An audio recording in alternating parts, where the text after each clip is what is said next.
সম্মানিত দর্শক শ্রোতা, পৃথিবীর যেখানে যে প্রান্তে যে জন বসে আজকে আমাদের এই লাইভটি দেখছেন, সবাইকে কাব্যের মৌসুমের পক্ষ থেকে স্বাগত জানাচ্ছি। আমি মৌসুমী হক। শুভ নববর্ষ বলতেই হবে, কেননা এই বছর আসার পর আমরা একটা লাইভ হোক করিনি। কেন যেন মনে হলো কবিতা দিয়েই শুরু হোক, যেহেতু শুরুটা করেও ছিলাম কবিতা দিয়েই লাইভ। তারপরে একের পর এক চলেছে গান, কবিতা, তারপরে অনেক ধরনের গানই আমরা করেছি। বাচ্চাদের একটা প্রোগ্রাম এর মধ্যে করে ফেলেছি। আমাদের গত মাসে বিজয় দিবস ছিল, ওটারও দুটো লাইভ আমরা করেছি। পরে একটা করার খুব ইচ্ছা ছিল, কুশলকে বলেও রেখেছিলাম, কিন্তু অনেক কারণে আসলে পরে আর লাইভটা আমি করিনি। তো ভাবলাম যে নতুন বছরটাই শুরু করি এবং সেটা স্বরচিত কবিতা পাঠ দিয়েই শুরু হোক। আর স্বরচিত কবিতা পাঠের এটা আমাদের 6 নাম্বার আসর। মাঝখানে অনেক দিনই আসলে করা হয়নি। তো আমাদের দুজনই খুবই পরিচিত মুখ, খুবই প্রিয় মুখ। আছেন গোলাম কিবরিয়া পিনু ভাই এবং কবি এবং আবৃত্তি শিল্পী কুশল ভৌমিক। পিনু ভাই, আসসালামু আলাইকুম। আপনি ভালো আছেন নিশ্চয়ই? অবশ্যই ভালো আছি, আপনিও নিশ্চয়ই ভালো আছেন এবং সবাই ভালো থাকুক, এটাই আশা করি।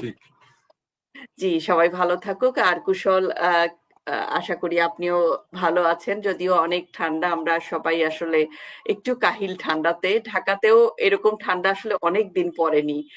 মানে আমি এত বছরে তুলনা করলে বোঝা যায় যে এবছর এ কটা দিন ভীষণ ভীষণ ঠান্ডা পড়েছে। আমরা সবাই একটু ঠান্ডায় কাতর হয়ে গেছি। তো ভাবলাম যে একটু কবিতা পাঠ হয়ে যাক, একটু সবাই বসুক, আমরা আড্ডাতে থাকি কিছুক্ষণ, কবিতার মধ্যে থাকি কিছুক্ষণ। তা আমরা প্রথমেই চলে যাচ্ছি পিনু ভাইয়ের কাছে। পিনু ভাই, একটু আমাদের দর্শকদের উদ্দেশ্যে কিছু বলে আপনার একটা প্রথম কবিতাটা শুনে আসবো।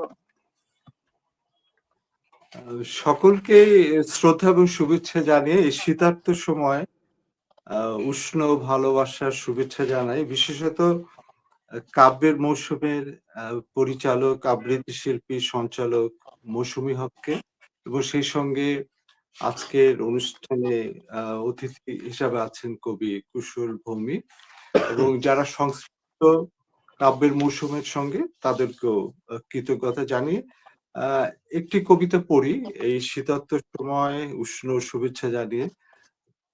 কবিতা শিরোনাম অনুকল্প। জামা ছিঁড়ে যাওয়ার আগে যে মানুষ ছিঁড়ে যায়, সে পোশাক পরলেও লন্ড ভন্ড হয়ে যায়। অনুকম্পা নিয়ে অনুকূলে থাকলেও তার অনুকল্প তৈরি হয় না। অপমানে দংশিত হওয়ার পর যে আউলা ঝাউলা হয়ে যায় না, সে কাজু বাদাম খেতে খেতে কাঞ্চন জঙ্ঘায় উঠতে পারে। কেদোবাঘ তার কেড়ে থেকে কেড়ে নিতে পারে না দুধ। উল্কার আঘাতে উল্টে যাবে কেন? উল্কা বৃষ্টির মধ্যেও বেঁচে থাকতে হয়। উন্মাতাল হলে ঝোড়ো হাওয়ার ভিতর অঙ্কুরের উন্মেষ হবে না। জামা ছেঁড়ার আগে টুটো ফাটা হলে টুকরো টুকরো হয়ে যাবে। নিজেকে এতটা ছিন্ন ভিন্ন করছো কেন? জামা ছিঁড়ে যাক, তুমি ছিঁড়ে যাবে কেন? জামা ছিঁড়ে যাক, তুমি ছিঁড়ে যাবে কেন? ধন্যবাদ। অসংখ্য ধন্যবাদ পিনু ভাই। কবিতাটা আমি পড়েছি। আমি এই কবিতা নিয়ে কুশলকে কিছু বলতে বলবো। আমার ভাইয়ে পোস্ট করেছিল কবিতাটা, আমি পড়েছি তখন। তবে আমি বিশ্লেষণ করার চেয়ে আমি জানি যে কুশল এ সম্পর্কে ভালো বলতে পারবে।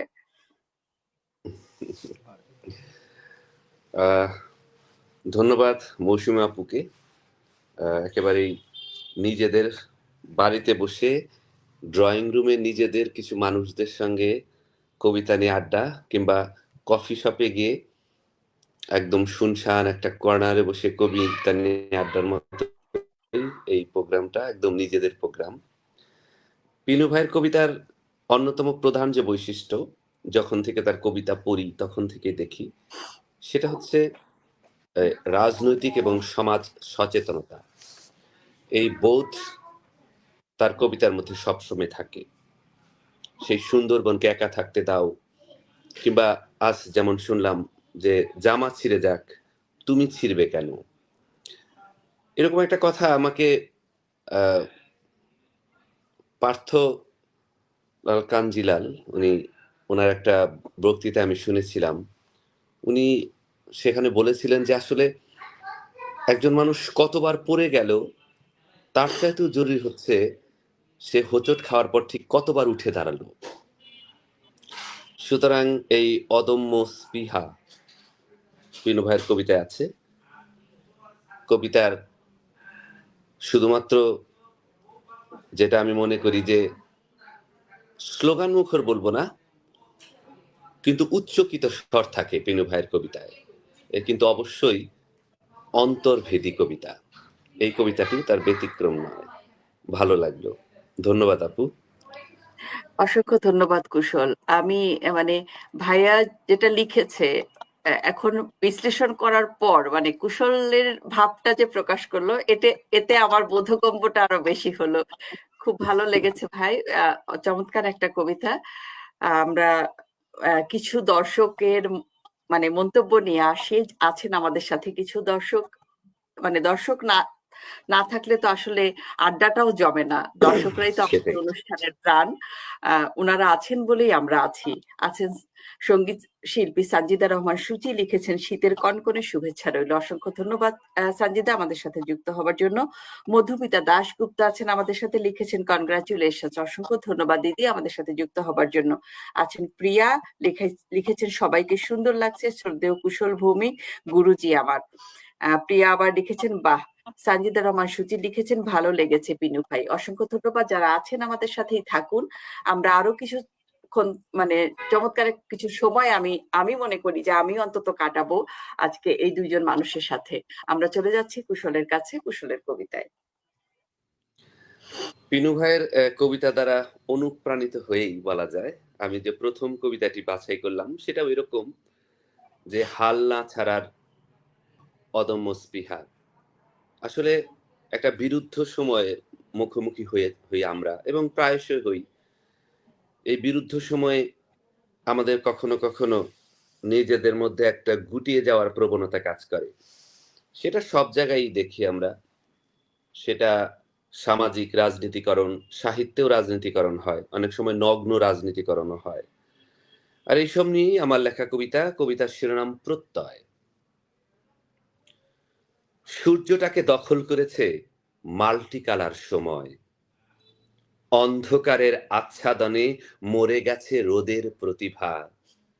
দ্বিধার দুপুরে মায়ের উনুনে ভাত ফোটার গন্ধ, এটুকুই কেবল শান্তি আমাদের।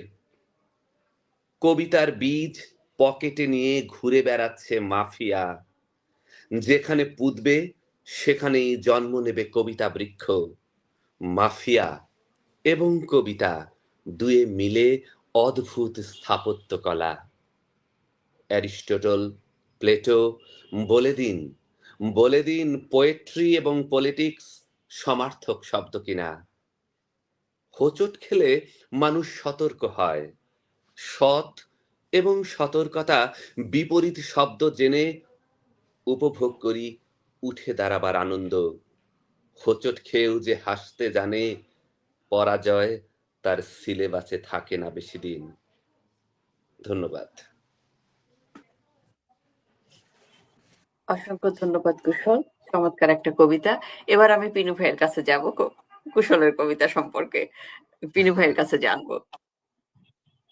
আসলে তাৎক্ষণিকভাবে তো কবিতা নিয়ে আলোচনা করা আমার জন্য মুশকিল। তবে এখানে একটা আছে যে কুশলের কবিতা তো আমি অনেকদিন আগে থেকে পড়ি, এবং তার কবিতার যে চারিত্র সেটা আমার অনুভবে আছে, পর্যবেক্ষণে আছে, দৃষ্টিতে অবশ্যই আছে। তো এই কবিতাটা পড়ে তো আমার খুবই ভালো লাগলো যে তার কবিতার মধ্যে অনেকটা জীবন পাওয়া যায়, জীবনে উত্তাপ পাওয়া যায়, এবং তার একটি দৃষ্টিভঙ্গি আছে অত্যন্ত তীক্ষ্ণ। সেই দৃষ্টিভঙ্গি দিয়ে তিনি সমাজ, ব্যক্তি, জীবনকে দেখেন, কবিতাকেও অবশ্যই দেখেন। এবং সেই দৃষ্টিভঙ্গি থেকে এই কবিতাটা নির্মাণ করেছেন তিনি। আমার বেশ ভালো লেগেছে কবিতার মধ্যে তার সটান চারিত্র আরো দৃঢ় হয়েছে। শির দ্বারা মনে হচ্ছে সটান করে দাঁড়িয়ে আছে কুশল ভৌমিক এই কবিতায়, এবং কবিতার পুরুষ হিসাবে যেভাবে দাঁড়িয়ে থাকা দরকার এই প্রতিকূল সময়, সেটা তিনি অনুরণিত করেছেন এই কবিতায়। তাকে অনেক ধন্যবাদ, কৃতজ্ঞতা একটা ভালো কবিতা উপহার দেওয়ার জন্য। আমরা অনুপ্রাণিত হলাম তার কবিতা শুনে। তার কবিতার কণ্ঠ তো অত্যন্ত ভালো, সে নিজেও একজন আবৃত্তিকার, সে কারণে তার কবিতা আরো প্রাণময়তায় উজ্জ্বল হয়ে ওঠে, আত্ম উজ্জ্বল হয়ে উঠলো। ধন্যবাদ।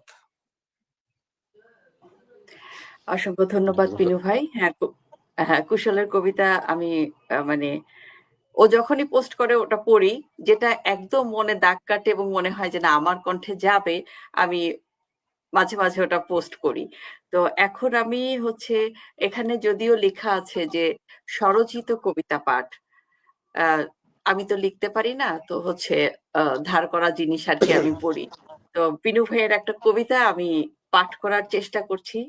পিনু ভাই আছেন এখানে আমার সামনে, খুবই স্পর্ধা এটা আমার যে হচ্ছে আমি ওনার সামনে ওনার কবিতা পড়বো। তারপরেও আমার পাঠ করার লোভটা আর কি সামলাতে পারছি না। আমি এটাকে আবৃত্তি বলবো না, আমি একটু পাঠ করছি। মানে গত মাসেই যেহেতু আমাদের বিজয় দিবস গেছে, এবং এই যে একটা আমরা বললাম যে একটা প্রতিকূল সময় আমরা পার করছি, তো সেই জায়গা থেকে দাঁড়িয়ে আমি ভাইয়ের এই কবিতাটা আমার ভীষণ ভালো লেগেছে। এবং ৭১ শুনলেই মনে কেমন যেন একটা মানে অন্যরকম একটা অনুভূতি হয়। আসলে ওই পরিবেশে আমরা বড় হয়েছি, তো এই জন্য ৭১, ৫২ মানে এগুলো মনে একটা দাগ কেটে রেখে গেছে। গোলাম কিবরিয়া পিনু, কবিতার নাম এইখানে। আমাদের আবার দাঁড়াতে হবে এইখানে ৭১-এ। কতটুকু রক্ত ছিল যুদ্ধে, কতটুকু কান্না ছিল যুদ্ধে, কতটুকু দুঃখ ছিল যুদ্ধে, কতটুকু পণ ছিল যুদ্ধে, কতটুকু ত্যাগ ছিল যুদ্ধে, কতটুকু আশা ছিল যুদ্ধে, কতটুকু স্বপ্ন ছিল যুদ্ধে। আমাদের আবার দাঁড়াতে হবে এইখানে ৭১-এ। নত হতে হতে কোনখানে, পিছে যেতে যেতে কোনখানে, ভুলে যেতে যেতে কোনখানে, ভীরু হতে হতে কোনখানে।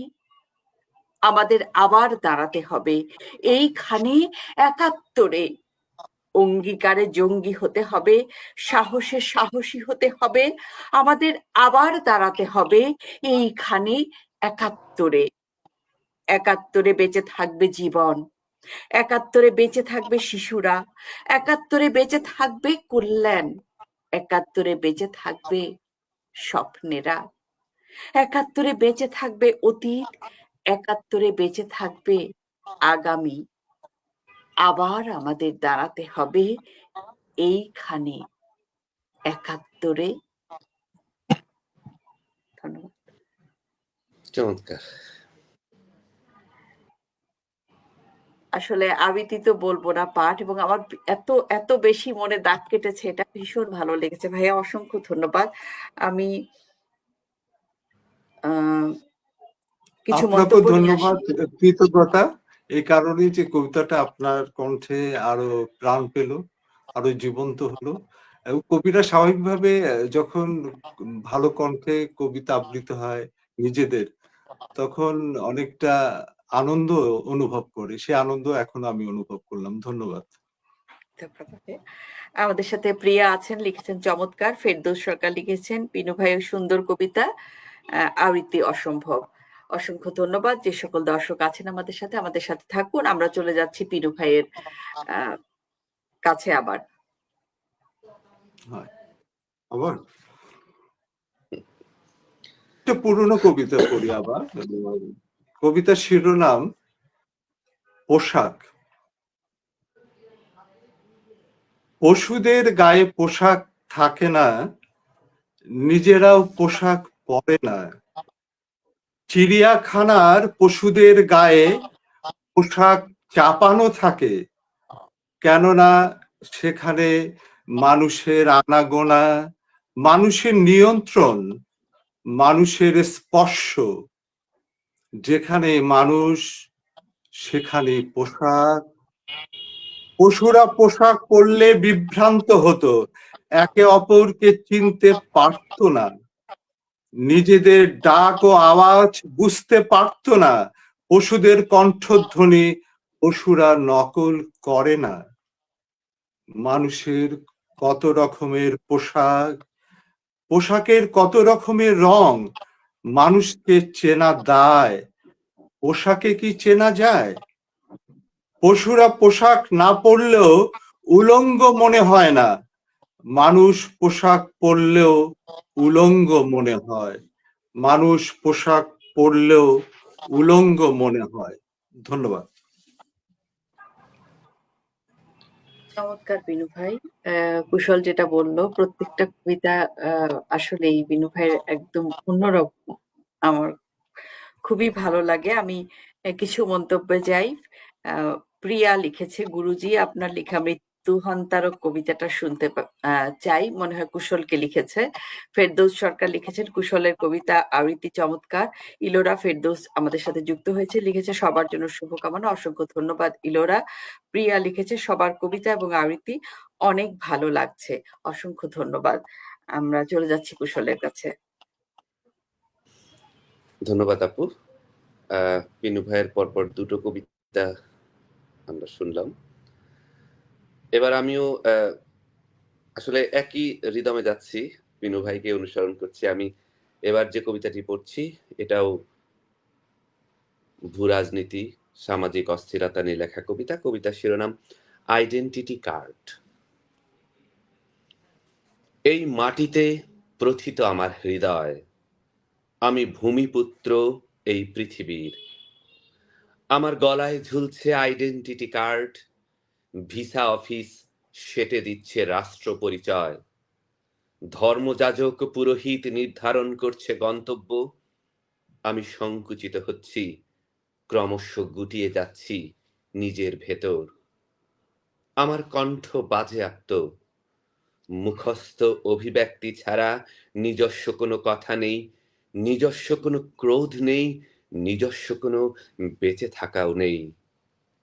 আমার জন্ম হয়েছে বহুদিন আগে, আমার মৃত্যু হয়েছে বহুদিন আগে।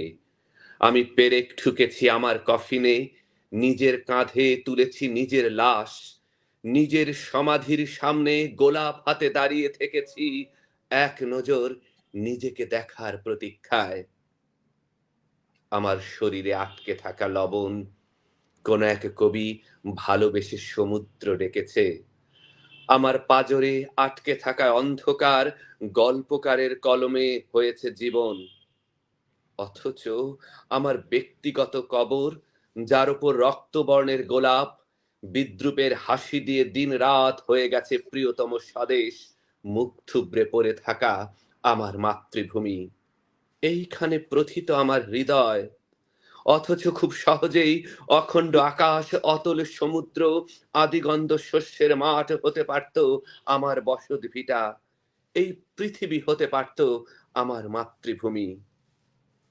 যারা কেড়ে নিয়েছে আমার আদিগন্ত জলের শৈশব, আমার শরীরে গেঁথে দিয়েছে বিভৎস যুদ্ধের ভৌতিক চিহ্ন, মন্দির মসজিদে প্যাগোডায় বন্দি করেছে আমার ঈশ্বর, আমার হাতে তুলে দিয়েছে বিরাম চিহ্নের অবিরাম আর্তনাদ। আমার প্রেমিকার টুকরো হওয়া স্তন, পিতার প্রলম্বিত চিৎকার, এক টুকরো কাফনের কাপড় হয়ে দুলতে থাকা মায়ের সাদা স্থান আমাকে ঘুমোতে দেয় না। যিশুর পুনরুদ্ধারের মতো আমি উঠে এসেছি কবর থেকে, অভিশাপ দিচ্ছি অবিরাম, মৃতদের ভাষায় লিখছি কবিতা। কবিতা কোনো আনন্দ ভ্রমণ নয়, কবিতা এক মহিমান্বিত বিপ্লব। জীবিতদের মতো নতজানু নয়, তবু মৃতদের কবিতা কি দুর্বোধ্য? অথচ মৃত্যুর পর জেনেছি মৃত্যু অযাচিত এক বিরাম চিহ্ন। এইখানে সারিবদ্ধ আমার লাশ, গলায় ঝুলছে আইডেন্টিটি কার্ড। ধন্যবাদ। চমৎকার কুশল, ভীষণ ভীষণ ভালো লাগলো। ইলোরা ফেরদৌস লিখেছেন, বাহ চমৎকার লেখা, এটা পিনু ভাইয়ের কবিতার সময় লিখেছিলেন। ফেরদৌস সরকার লিখেছেন, মৌসুমীর কবিতা সবসময় সুন্দর লাগে, আজও ভালো লেগেছে, অসংখ্য ধন্যবাদ। আমাদের সাথে যুক্ত হয়েছেন হাবিবা আরা মেরি, অসংখ্য ধন্যবাদ মেরি যুক্ত হবার জন্য। সানজিদা রহমান সুজি লিখেছেন, অসাধারণ কুশলদা। ইলোরা ফেরদৌস লিখেছেন, দারুণ কণ্ঠে, দারুণ লেখায়, দারুণ আবৃত্তি। হাবিবা আরা মেরি লিখেছেন, বাহ দারুণ। আছেন যে সকল দর্শক, অসংখ্য ধন্যবাদ আমাদের সাথে থাকার জন্য। যারা আছেন, থাকেন আমাদের সাথে। আমরা আরো কিছুক্ষণ তো অবশ্যই থাকবো আপনাদের সাথে, আরো কিছু কবিতা নিয়ে। আমি কুশলের একটা কবিতায় যাচ্ছি। কুশলের বেশ কিছু কবিতা, ওই যে যেমন ওর যে কবিতাটা এবার পড়বো ওটা হচ্ছে লেখা আছে যে দাগ, তো ওর কিছু কবিতা আমার মনেও দাগ কেটে যায়। তো এবার যাচ্ছি জন্ম দাগ, কুশল ভৌমিক। ছোটবেলায় একদিন, সরি ভুল করেছি আমি, ছেলেবেলায় একদিন ডান উরুর মাঝখানে একটা কালচে দাগ আবিষ্কার করলাম। মা জানালেন, এ আমার জন্ম দাগ। সেই থেকে বহুদিন একাকী বহন করেছি জন্মদাগের রহস্য। হঠাৎ জন্মদাগটি আমার কাছে ভীষণ অসহ্য আর বিরক্তিকর মনে হতে লাগলো। প্রতিদিন স্নানের সময় সাবান দিয়ে সজোরে ঘষে আমি জন্মদাগটি উঠিয়ে ফেলতে চাইতাম। মা খুব হাসতেন আর বলতেন, লাভ নেই খোকা, জন্মদাগ কোনো দিন ওঠে না। মা নেই, বাবা নেই। অনেকগুলো বছর বাবার আঙুলের স্পর্শ, মায়ের দেয়া চুমুর দাগ, সদুল্লাপুর গ্রাম, ধলেশ্বরী নদী, শৈশবের রং ছড়ানো ভিটে মাটি, আর ঘূর্ণায়মান পৃথিবীর শরীর জুড়ে লেগে থাকা অন্ধকারের মতো তুমি নামক একটা দুঃখ আজও লেপ্টে আছে আমার শরীরে। হে দুঃখ জাগানিয়া, তুমিও কি জন্মদাগ? হে দুঃখ জাগানিয়া, তুমিও কি জন্মদাগ? আন্তরিকভাবে দুঃখিত কুশল প্রথমে ভুল করে ফেলার জন্য। Thank you. এটা আমারও খুব চোখের প্রিয় কবিতা। মানে নিজের লেখা কিছু কবিতার প্রতি একটা প্রচ্ছন্ন মায়া পড়ে যায় না, ভালো মায়া, লাগা কাজ করে। এটাই। জন্মদাগ কবিতাটার প্রতি আমারও একটা মায়া আছে, ভালো লাগে। হ্যাঁ, আরো আরো আরো একটা কবিতা যেটা আমার মনে আছে, যে পোশাক, মানে তোমার বাবাকে নিয়ে আপনার লেখা একটা ছিল, ওটাও আমি পাঠ করেছি, পোস্ট করেছিলাম বোধহয়। ভীষণ হ্যাঁ, মানে আমার খুব ভালো লেগেছিল আর কি এই কবিতাগুলো। তো আমরা এবার চলে যাব পিনু ভাইয়ের কাছে আবার। হায় হায়, অনেক কবিতা পড়তে হবে, মুশকিল। কারণ আমরা তো তিনজন আজকে, আর আমি আজকে তো স্বরচিত কবিতা পাঠ দেয়াই। ভাই আপনার অনেক লেখা আমি আছে। না, ঠিক আছে, আমি কবিতা পড়ি একটা। কবিতার শিরোনাম আমি সেই বাংলাদেশ। একদিকে ভল্লুক, অন্যদিকে ঈগল, এই দুয়ের নখর ও হিংস্রতায় আমাকে ছিঁড়েছে, খুঁড়েছে অনেক বছর। তবুও মাথা তুলেছি, যেভাবে ভূমি ফুঁড়ে বীজ উদ্ভিদ হয়ে ওঠে, আমি সেই বাংলাদেশ। ঝড় ঝাপটা সহ্য করে ঘূর্ণিবায়ুর ভেতর, আমার নিশীথে তিমির পুঞ্জে, আমার এ রৌদ্র রাগে চন্দ্র আলোকে ৬ ঋতু নিয়ে জেগে উঠেছি, আমি সেই বাংলাদেশ। আমি আমার অতীত বৃত্তান্ত জানি, পুরাতত্ত্ব জানি। ফিরিঙ্গিরা এসেছে এখানে, পর্তুগিজ, কাফরি, সব পাঠান ও মোঘল, ইংরেজ ও পাকিস্তানিরা।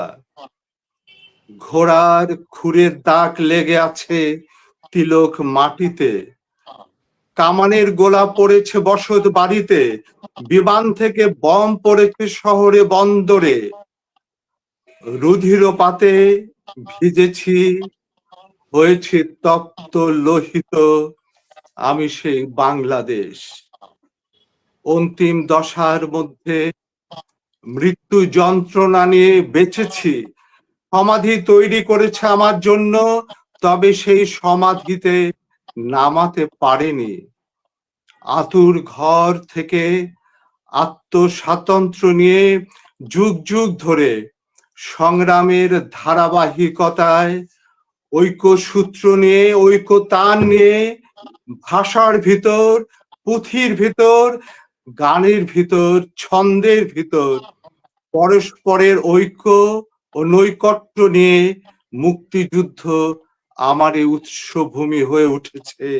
আমি সেই বাংলাদেশ। আমি তো এখানে আশ্রয় দিতে পারি না লুণ্ঠনকারীকে, যেমন হটিয়েছি পাকিস্তানি 22 পরিবারকে। আমি তো এখানে আশ্রয় দিতে পারি না হত্যাকারীকে, যেমন হটিয়েছি পাকিস্তানি হত্যাকারীদের। আমার নদীর জল পিপাসার্ত মানুষের জন্য, আমার ধান ক্ষুধার্ত মানুষের জন্য, বৈষম্য যেন বিমর্ষা না তৈরি করে। আমার ঝুলন পূর্ণিমার আলো যেন সুষম হয়ে ওঠে। আমি সেই বাংলাদেশ। আমার দু চোখে গাছ পোতা স্বপ্ন, স্বর্ণ সূত্র মিশ্রিত আকাঙ্ক্ষা। আমার পবন হিল্লোলে আমি নাচি, নিজের নদীর জল প্রবাহ প্রবহমান রাখি। দূরে দীপশিখা, দীপালোক, প্রদীপের আলো, ঝুমকো জবা ও শ্বেত করবী কাছে থাকে। আম কাঁঠালের ফুল নিয়ে আনকোড়া হয়ে উঠি। ভবিষ্যৎ নির্মাণে আমিও নবীভূত হই, পুনর্গঠিত হই। আমি সেই বাংলাদেশ, আমি সেই বাংলাদেশ। ধন্যবাদ। চমৎকার বিনু ভাই, খুবই ভালো লাগলো। আমি কিছু মন্তব্য নিয়ে আসি। হাবিবা আমেরি লিখেছেন, বাহ দারুণ। ফেরদৌস সরকার লিখেছেন, চমৎকার লেখা, শুভকামনা কুশল। হাবিবা আমেরি লিখেছেন, খুব সুন্দর পাঠ মৌসুমী, অসংখ্য ধন্যবাদ। প্রিয়া লিখেছেন, কি চমৎকার কবিতা, জন্মদাগ, মন ভারী হয়ে গেল। সৃষ্টিকর্তা গুরুজির বাবা মাকে পরকালে শান্তিতে রাখুন। ফেরদৌস সরকার লিখেছেন, দারুণ আবৃত্তি মৌসুমী। চলে যাই আমরা কুশলের কাছে আবার।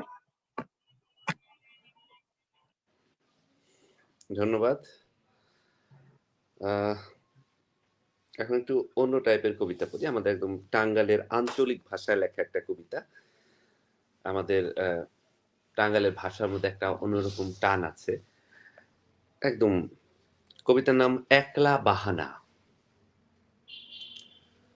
মনে করো কুনুহানে কেউ নাই, তুমি হাঁটতাছো অচেনা দেশের অপরিচিত রাস্তায়, তখনও তোমার পকেটে ধলেশ্বরী নদী, বুকের ভেতর চুম্বনের লাল দাগ, পিঠে বাপজানের মায়ের মায়ের আওলা ঝাউলা বকা ছকা।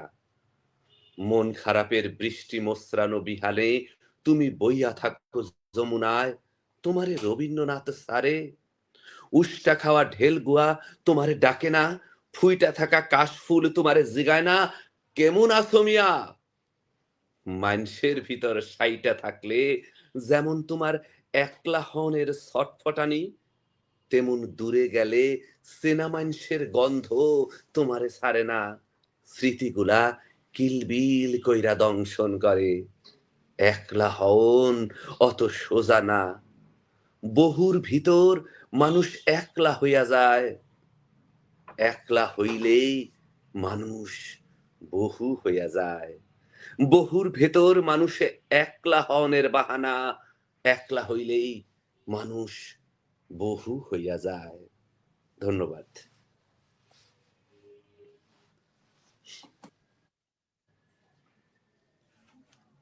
অসংখ্য ধন্যবাদ কুশল, একটু ব্যতিক্রমী কবিতা, ভালো লাগলো ভীষণ। কারণ আঞ্চলিক ভাষায় কবিতা পড়াটাও কিন্তু অনেক কষ্ট। মানে ওই জায়গাটা তুলে নিয়ে আসা, মানুষের ভেতরে ঢোকাটাও, লেখাটাও কষ্ট, বলাটাও কষ্ট। আমি এবার পিনু ভাইয়ের একটা কবিতায় যাচ্ছি। আ স্বাধীনতার প্রথম রেল। স্বাধীনতার কমলা রোদে যেদিন প্রথম আমাদের এলাকায় ট্রেন চলল, সেই ট্রেনে চড়ে আমরা কজন কিশোর আনন্দে ও জয়ের চোখ ভেজা জলে গাইবান্ধা থেকে পৌঁছে ফুলছড়ি ঘাট। ঘাটে গিয়ে দেখি স্টিমার ডুবন্ত, ফেরিঘাট ধ্বংসে নুজো। মানুষ নৌকায় পাড়ি দিচ্ছে চঞ্চল গতিতে, স্বজনের সঙ্গে মিলিত হওয়ার জন্য বা জরুরি কাজে। কিলোমিটার আসতে যে কটি রেল ব্রিজ, প্রায় সবগুলো ভাঙা নড়বড়ে। লাইনের ধারে গণকবরের জীবন্ত মাটি। রেল গেল ধীরে ধীরে, যেন চোখ মেলে দেখছে আশ্চর্য নতুন গতি, কিংবা অনুভব করছে কেমন শোকের ছায়া লেপ্টে আছে চতুর্দিক। ফিরতি পথে বোনারপাড়ায় নেমে দেখি কয়লার ইঞ্জিনের সামনে মানুষের ভিড়। যে ইঞ্জিনের বয়লারে মানুষকে পোড়ানো হয়েছে। অদূরে বোমার আঘাতে রেলের বগি উল্টে আছে। রেলের দুধারে বাদিয়া খালির বাড়িগুলো পুড়ে ছারখার। মাত্র স্টেশন ঘুরে ফিরে এসে ভাবি, এতটা পুরানো, এতটা মৃত্যুর, এতটা ধ্বংসের মধ্য দিয়ে আমাদের রেল চলছে।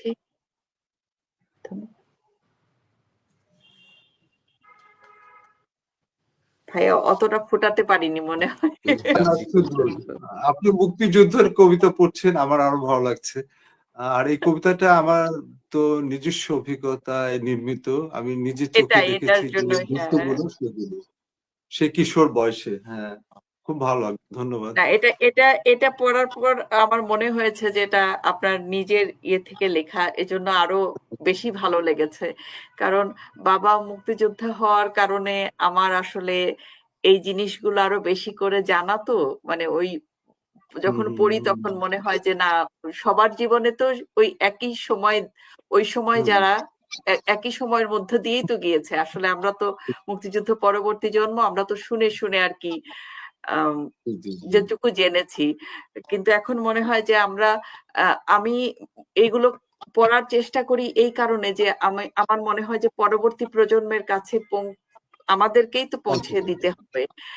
আমরা যদি না পৌঁছাতে পারি তাদের কাছে ঠিক মতো, তাহলে তো তারা জানতে পারবে না। যেমন আমি শিক্ষকতা করার কারণে আমি বাচ্চাদেরকে মানে যতটুকু পারি আমি চেষ্টা করি যে ওদেরকে ওই জায়গাটাকে তুলে নেওয়ার জন্য। যদিও আমি ছোট ক্লাস পড়াই, মানে ছোট বাচ্চা, হয়তো অতটা ওরা বুঝতে পারে না, তারপরেও আর কি ওইটুকু শেখাই যে দেশ আগে তোমার কাছে। মানে ওদেরকে শেখাই যে মা যেমন তোমার কাছে, মাকে যেমন ভালোবাসো, দেশকেও তোমাকে ওভাবেই ভালোবাসতে হবে। আর ৭১কে মানে ওদেরকে বোঝানোর চেষ্টা করি, তুলে ধরার চেষ্টা করি। আমি জানি না কতটুকু পারি, আমার জায়গা থেকে আমি অতটুকু করি আর কি। এই জন্য মুক্তিযুদ্ধের লেখা কোনো কবিতা দেখলে আমার মনে হয় যে না, ওটা পড়লে আমি এটা যে পড়ছি, এইটা যতজন মানুষ দেখছে, কারো না কারোকে তো অন্তত বুকে গিয়ে তার লাগবে। এটা আমার তো মনে হয় লাগা উচিত। ঠিক বলছেন। তো আমি কিছু মন্তব্য নেই। সানজিদা রহমান সুচির লিখেছেন, একলা হউন এত সোজা না। চমৎকার কথাটা। প্রিয়া লিখেছেন, আসলেই একলা হইলেই মানুষ বহু হইয়া যায়। চমৎকার। সবাই ভালো লাগে যখন এই মন্তব্যগুলো পড়ি, যে সবাই খুব সুন্দর শুনে শুনে বিশ্লেষণ করে মন্তব্যগুলো আর কি করে। তো পিনু ভাই, আপনার আরেকটা কবিতায় যাই আমরা।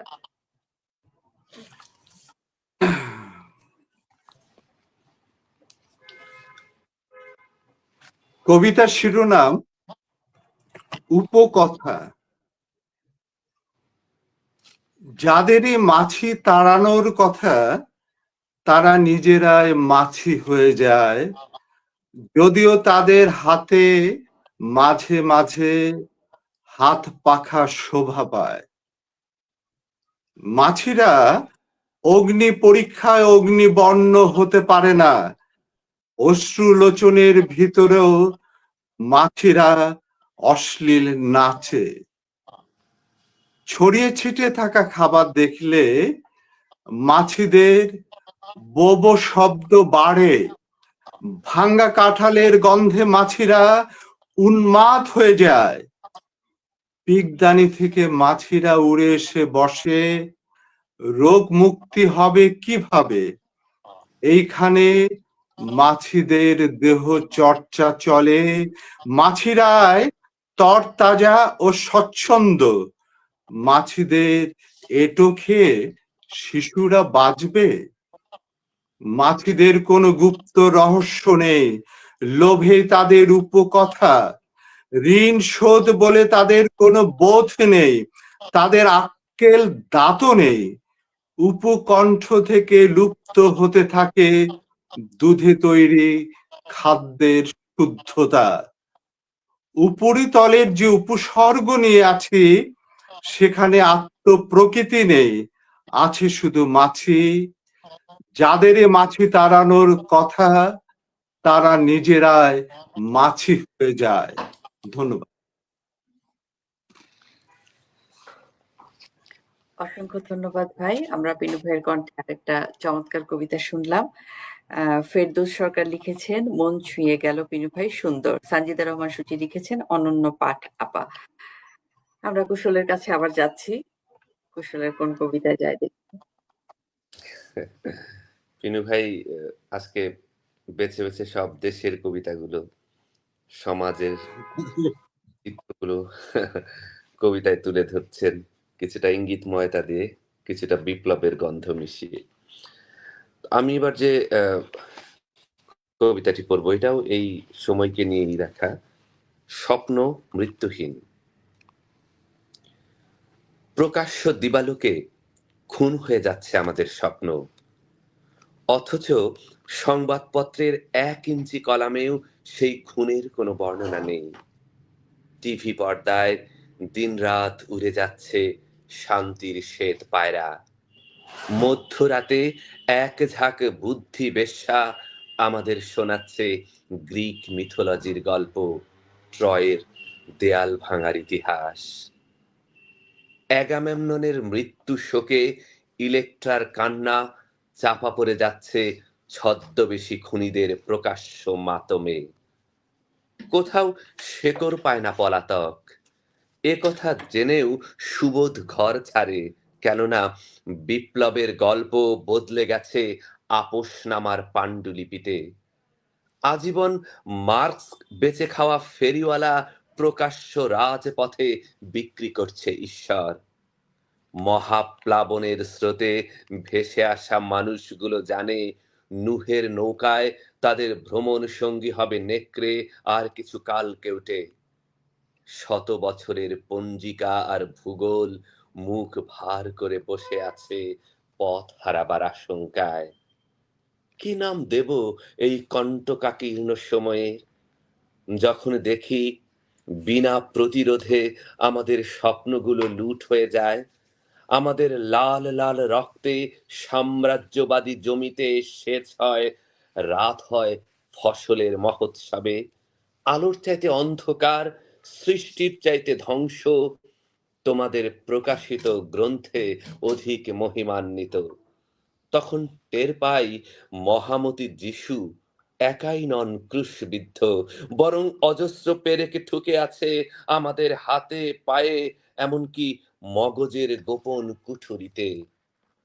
যখন দেখি শিমুলের মরা ডালে বসে এক সুরে গান গায় কাক ও কোকিল, রহিমের মৃত্যুতে রামচন্দ্র খুশির রোশনাই ফুটিয়ে মুখে পুড়ছে খিলি পান, সুনন্দা বিধবা হলে মাওলানার অট্টহাসি পেরিয়ে যাচ্ছে মহল্লার সবকটি চৌখাট, তখন মনে হয় দ্রৌপদীর বস্ত্রহরণের মতো প্রকাশ্য রাস্তায় খুলে ফেলি সভ্যতার সবটুকু আবরণ। শিশুর হাত থেকে কেড়ে নিই শিশুপাঠ, মদন মোহন তর্কালঙ্কার, সেই সব সুবোধ বচন সকালে উঠি আমি মনে মনে বলি।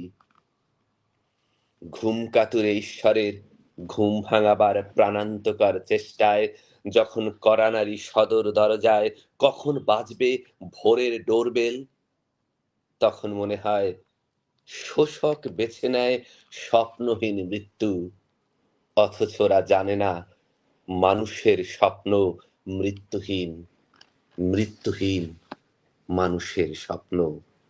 ধন্যবাদ। চমৎকার কুশল, অসাধারণ অসাধারণ। তো কুশলের কবিতার পরে আমি নিজেই কুশলের একটা কবিতায় যাচ্ছি। কবিতাটার নাম হচ্ছে সন্দেহ। তোমার জামায় লাগিয়েছিলাম মায়ার বোতাম, আস্তিন থেকে খসে পড়ছে কিন্তু ও সুতরাং। সেই কবে ডাকযোগে পাঠিয়েছিলাম বসন্ত, আশার বসে আছে বারান্দায়। দৃষ্টি থেকে খসে পড়ছে রাগ, কোন পাগল যেন বলেছিল রাগ ক্রমাগত ভালোবাসার দিকে যায়।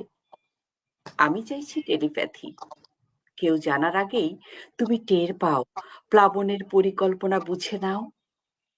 আমার মাতৃভাষার নাম প্রেম, দেখতে পাও বুকের ভেতর উদাস অক্ষরের অলস আসন, আর করটিতে গোপনে গেঁথে যাওয়া গ্রাম্যতার হলুদ চাঁদ। বিশ্বাস পুড়ে গেলে ভেসে উঠে কেবল সন্দেহ। সন্দেহ যদি খায় অবশিষ্ট কিছুই থাকে না। সন্দেহ যদি খায় অবশিষ্ট কিছুই থাকে না। ধন্যবাদ। Thank you.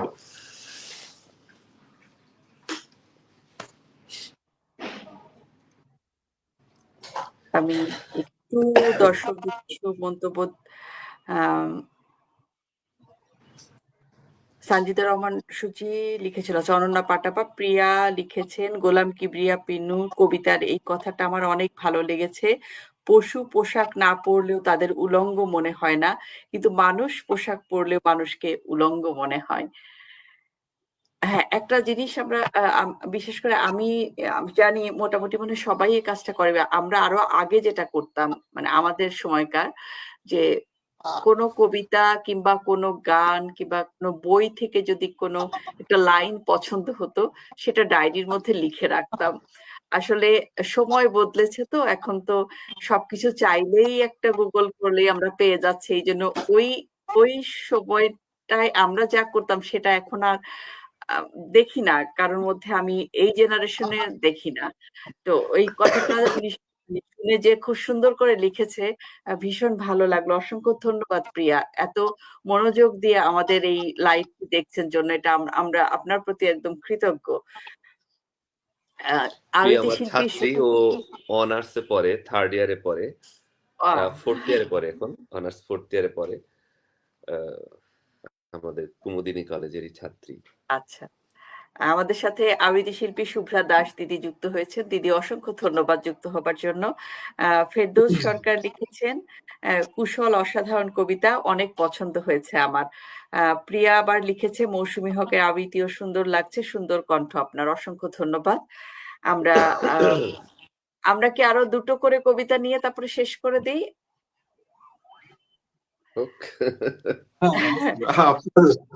আপনার ইচ্ছে। আচ্ছা, পিনু ভাই, তাহলে আপনার আরেকটা আমি শুনি, আমি এগুলোই আসি। যে কবিতার মাঝখানে একটু ছন্দপতন ঘটাই। পিনু ভাই সাম্প্রতিক কি করছেন, মানে আপনার সাম্প্রতিক কাজ নিয়ে একটু শুনতে চাই। মানে কবিতা তো শুনবই, যেমন এবারের পরবর্তী বই নিয়ে কি ভাবনা আছে, কি বই বের হবে, বা এবারের বইমেলা কেন্দ্রিক কোনো ভাবনা আছে কিনা আপনার? না, এবার বইমেলায় বই বের করার ইচ্ছে অতটা নেই, দুই একজন প্রকাশক চেয়েছে বই, একটা গদ্যের একটা কবিতার। তো সেটা প্রস্তুতি নিচ্ছি অন্তরালে, কিন্তু সেটা কতটুকু হবে আমি জানি না আর কি। আর এমনি লেখালেখি তো আসলে আমাদের বয়স হয়ে গেছে, কিছু অন্য ধরনের লেখা চিন্তা ভাবনা পরিকল্পনায় আছে, সেগুলো গোপনে থাকুক আপাতত। তো স্মৃতিচারক।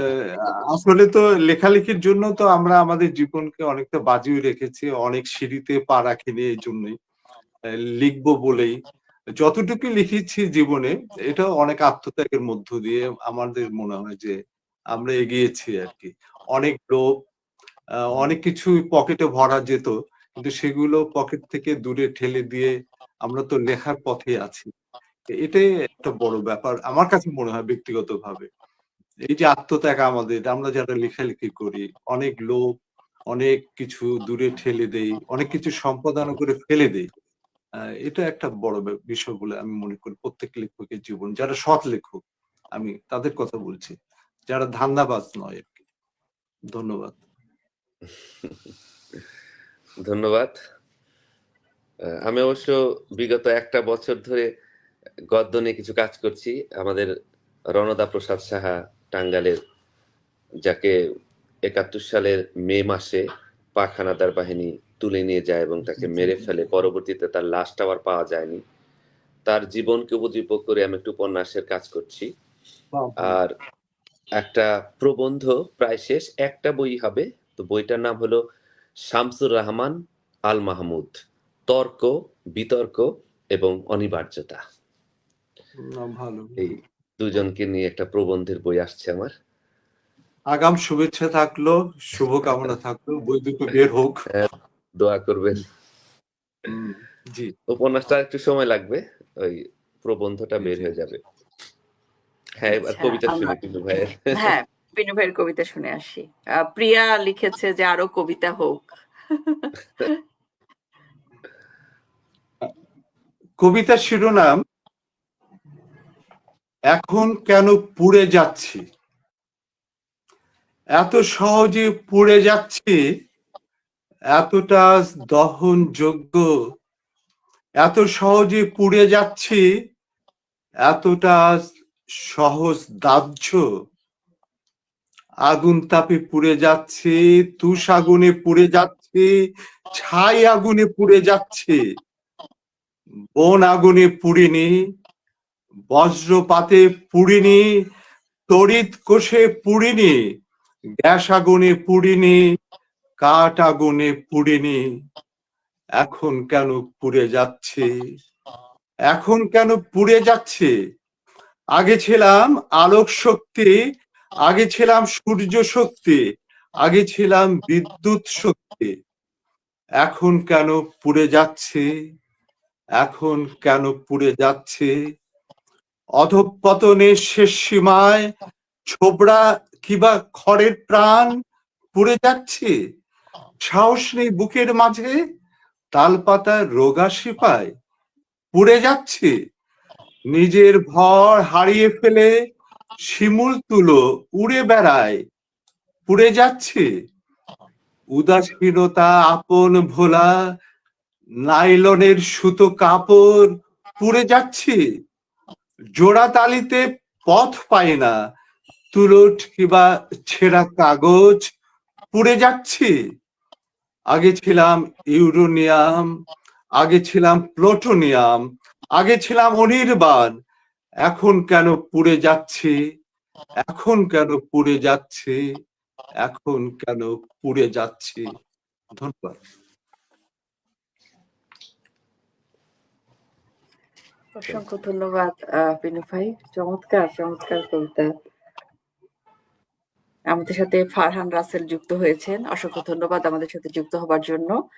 তো আমরা কুশলের কাছে চলে যাচ্ছি কুশলের কবিতায়। ধন্যবাদ। আমি এখন যে কবিতাটি শোনাবো, এই কবিতাটি আমেরিকাকে নিয়ে লেখা। কবিতার শিরোনামও আমেরিকা। আমি জানি অর্থে, বিত্তে, শৌর্যে, বীর্যে অতুলনীয় আপনি। আপনার উদ্ভাবনী, উৎপাদনশীলতা এবং উচ্চ শিক্ষা আমাকে বাধ্য করে আপনাকে ঈর্ষার চোখে দেখতে। আপনার Manhattan Island, Statue of Liberty, Mount Rushmore, Golden Gate Bridge, Grand Canyon আমার চোখে কেবলই বিস্ময়। এক হাতে গণতন্ত্র, অন্য হাতে পারমাণবিক সম্ভার নিয়ে আপনি যখন নিয়ন্ত্রণ করেন এ প্রান্ত থেকে ও প্রান্ত, বিশ্বাস করুন আমি স্থির তাকিয়ে থাকি। আপনার গুগল, মেটা, সিলিকন ভ্যালি, আপনার ফুলে ফেঁপে ওঠা অর্থনীতি, আপনার অফুরন্ত খনিজ সম্পদ, আপনার সুবিশাল সামরিক বাহিনী আর সীমাহীন সামরাস্ত্র কি অবলীলায় আপনাকে বানিয়ে দিয়েছে জল, স্থল ও অন্তরিক্ষের মহান অধিপতি। কিন্তু বিশ্বাস করুন হে মাননীয়, আমি দিব্য চোখে দেখতে পাই প্রতিটি ধ্বংসস্তূপের ভেতর থেকে একদিন জেগে উঠবে অজস্র মৃত শিশু। তারা একদিন এক সুরে পাঠ করবে বর্ণমালা, অতে অসুরগুলো আসছে তেরে, আতে আমেরিকার উর্দি পরে, রস্যইতে ইসরায়েলের বোমার ভয়ে, দীর্ঘইতে ঈশ্বর ঘুমিয়ে পড়ে। ধন্যবাদ। বাহ, অনেক সুন্দর কুশল। আমি পিনু ভাইয়ের দুটো হচ্ছে আর কি মুক্তিযুদ্ধের কবিতা পড়লাম। এবার একটু অন্য কবিতায় যাচ্ছি। সেটা হচ্ছে ভাইয়া কিছু গুচ্ছ কবিতা পোস্ট করেছিলেন, ওখান থেকে আমি আর কি নিয়েছি। একটা হচ্ছে ছোট গ্রাম। গ্রামবাসীরাও ভাগ হয়ে গেল। একটা ছোট গ্রাম, কয়টা বা বসতঘর, কতজন আর মানুষ।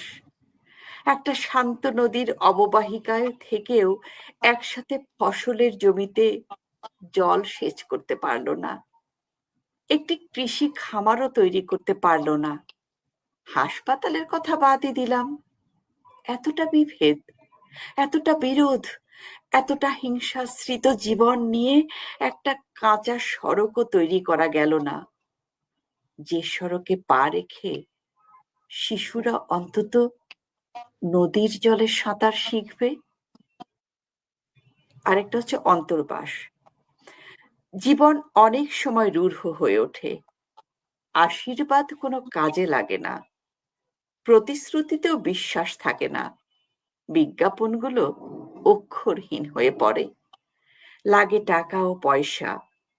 এমন রিয়েলিটি অর্থবহ হয়ে ওঠে, মূল্যবান হয়ে ওঠে, শেষতক জীবনের অর্থ পাল্টে যায় গিরগিটির রং পাল্টানোর মতন। মাথার উপর থাকা মাতব্বরও কোনো কাজে লাগে না। তখন জীবনও বলে, জামাটা পাল্টাও, অন্তর্বাস। ধন্যবাদ। সুন্দর। একটু ভিন্ন ধরনের কবিতা, এগুলো আসলে কণ্ঠে তোলা আমার কাছেও খুব কষ্টকর মনে হয়। তবু আপনি এটাকে জীবন্ত করলেন, এর জন্য আবারও কৃতজ্ঞতা জানাই। সুন্দর। আচ্ছা, আজকে এখন ৯টা ৫৫ বাজে, প্রায় ১ ঘন্টা। তো আমরা পিনু ভাইয়ের শেষ কবিতায় যাই আজকে। হয়। আমি ভেনিজুয়েল, আপনি তো যেমন আমাদের কবি পড়লেন কবিতা আমেরিকাকে নিয়ে, আমি একটা আমেরিকাকে নিয়ে কবিতা পড়ি। এ সময় কালের দাবি যখন আমেরিকা আগ্রাসী ভূমিকা পালন করছে সারা বিশ্বে, যারা বিবেক তাড়িত মানুষ, কবি, তারা প্রতিবাদও করছে। সেই প্রতিবাদের সুরে সংহতি জানিয়ে আমি একটি কবিতা পড়ছি। কবিতার শিরোনাম আমেরিকা। আমেরিকা তার নিজের গঙ্গানি শুনতে পারে না। যন্ত্রণা ক্লিষ্ট জীব বেরিয়ে এসেছে, দেখতে পারে না। অকাল বার্ধক্য নিয়ে কাঠ চেরাইয়ের শব্দ শুনতে ভালোবাসে, আর হিংস্রাশ্রয়ী ত্রাসে এক এক দেশে এক এক পোশাক পরে গিয়ে শোভাবর্ধন করার পর নগ্ন হয়ে যায়। আমেরিকা তার প্রাণ ভোমরা সিন্ধুকে তালাবদ্ধ করে আটলান্টিকের গভীর জলে চুপচাপ ফেলে রেখেছে। বহুদিন হলো রাজার পোশাকে রাজত্ব করছে কিছু লোক, পালক সাজানো গণতন্ত্রে।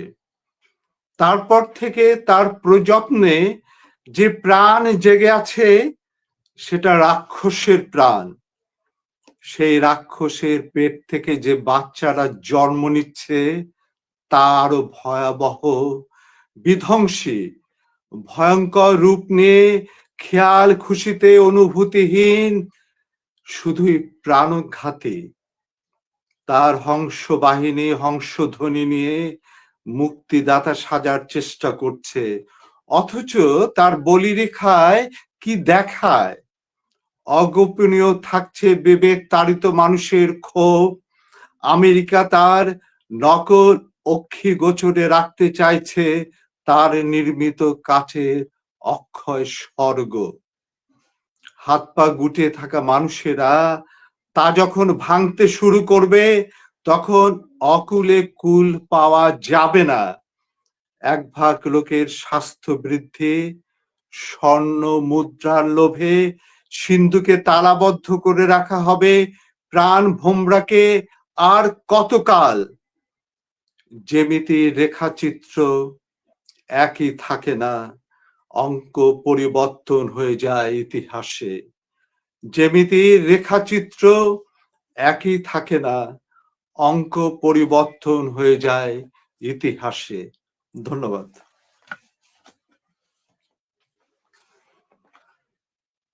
অসংখ্য ধন্যবাদ বিনু ভাই। তা আমরা যেহেতু শেষে চলে যাচ্ছি, আমি কুশলের কবিতা দিয়ে শেষ করতে চাচ্ছি। এই জন্য কুশলের একটা কবিতা আমি আগে পড়বো, পরে কুশলকে দিয়ে আর কি লাইভটি শেষ করব। এবার পড়বো হচ্ছে কবিকে অপেক্ষা জানতে হয়। এটা আবার অন্য মানে কুশলের একদম অন্যরকম লেখা এটা। চৈত্রে যে নদী স্থির ও শান্ত, বর্ষায় সে চঞ্চল হয়ে উঠবে। বসন্তে পুষ্প মুখর যে গাছটি, শীতে সে মুগ্ধ চোখে দেখবে অন্যের ফুটে ওঠা। সাঁতার কেটে নদী যখন ছড়িয়ে পড়ে চতুর্দিক, সমুদ্র তখন অবিচল। সে জানে নদীগুলো তার বুকেই ফিরবে। বিষণ্ণতার ঝোপ জঙ্গলের ভেতর কোথাও না কোথাও ঠিকই ফুটে থাকে আনন্দ ভৈরবী। নদী, গাছ, সমুদ্র নিয়ে আমরা কম কবিতা লিখিনি, অথচ আজও শিখিনি কবিকে অপেক্ষা জানতে হয়। অথচ আজও শিখিনি কবিকে অপেক্ষা জানতে হয়। Thank you. আচ্ছা, আমরা এখন কুশলের মানে আমাদের লাইভে এবং কুশলের শেষ কবিতায় চলে যাচ্ছি। তার আগে একটা মন্তব্য, আমি দুটো মন্তব্য নিয়ে নিচ্ছি। ফেরদৌস সরকার লিখেছেন আগুনে পুড়ে যাচ্ছি, কথাটি খুব ভালো লেগেছে বিনু ভাই। আর প্রিয়া লিখেছে গুরুজি যদি সম্ভব হয় শামসুর রহমানের যদি তুমি ফিরে না আসো কবিতার কিছু লাইন যদি শোনাতেন। এই কবিতাটি আপনার কণ্ঠে শেষ শুনেছিলাম 4 বছর আগে, তখন থেকে এটি আমার ভীষণ প্রিয় একটি কবিতা।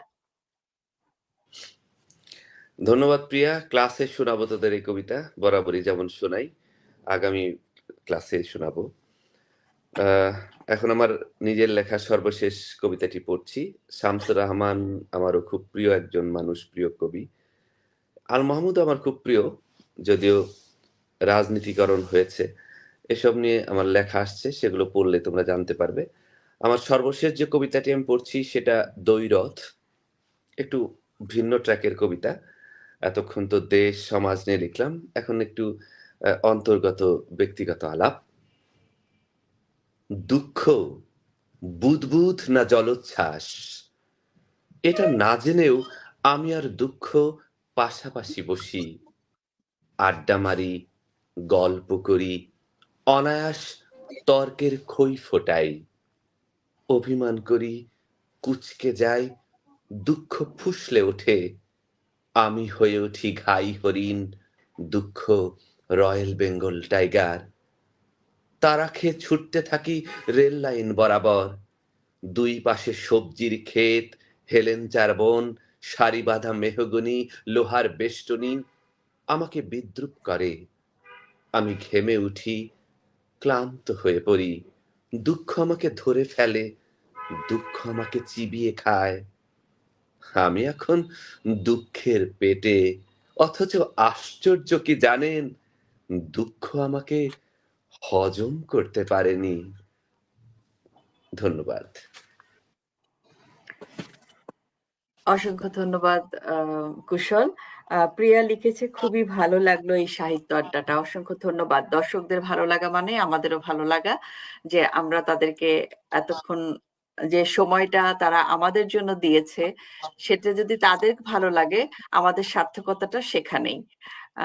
তো আমি বলবো যে পিনু ভাই অনেক ব্যস্ততার মাঝে, এবং কুশলও আমি জানি অনেক ব্যস্ত থাকে, তার মাঝে সময় করে এসেছেন, এবং চমৎকার একটা আড্ডা আমি মনে করি যে কবিতার সাথে আমাদের হয়ে গেল, এবং যারা যে সকল দর্শক ছিলেন তাদের সাথেও ভীষণ ভালো লেগেছে। দুজনের জন্যই অনেক অনেক ধন্যবাদ থাকলো। কুশলকে আমি কখনোই আসলে ওইভাবে ধন্যবাদ দিতে চাই না। সবাই আমাদের ঘরের মানুষ, আমরা এই যে বসে আড্ডাটা দিলাম, এটাই মনে করি যে অনেক বড় পাওয়া আর কি আমাদের। আর দর্শকদের কথা বলবো যে আহ, আমি আমি না, এটা আমরা যারা সাহিত্য জগতে কাজ করি, যারা শিল্পী আছেন, আমি নিজেকে শিল্পী কখনোই ওভাবে বলি না, জাস্ট কবিতা ভালোবাসার জন্য কবিতা পড়ি। তো যখন একটা প্রোগ্রাম করি তখন আমরা সবসময় বলে থাকি যে একটা অনুষ্ঠানের প্রাণ থাকেই হচ্ছে দর্শক। তো যে দর্শক শ্রোতা আমাদের সাথে যারা ছিলেন এবং এই যে সুন্দর সুন্দর মন্তব্যগুলো করেছেন, আমাদেরকে অনুপ্রেরণা দিয়েছেন, সেজন্য আপনাদের প্রতি একদম কৃতজ্ঞতা থাকলো আমাদের, শুভেচ্ছা থাকলো, এবং পরবর্তীতে যারা আমাদের এই রেকর্ডেড লাইভটি দেখবেন তাদের জন্য আমাদের শুভকামনা থাকলো। আর পরবর্তী লাইভটি দেখার আগ পর্যন্ত সবাই ভালো থাকবেন, সুস্থ থাকবেন, আর সে পর্যন্ত শুভরাত্রি সবাইকে। শুভরাত্রি। শুভরাত্রি।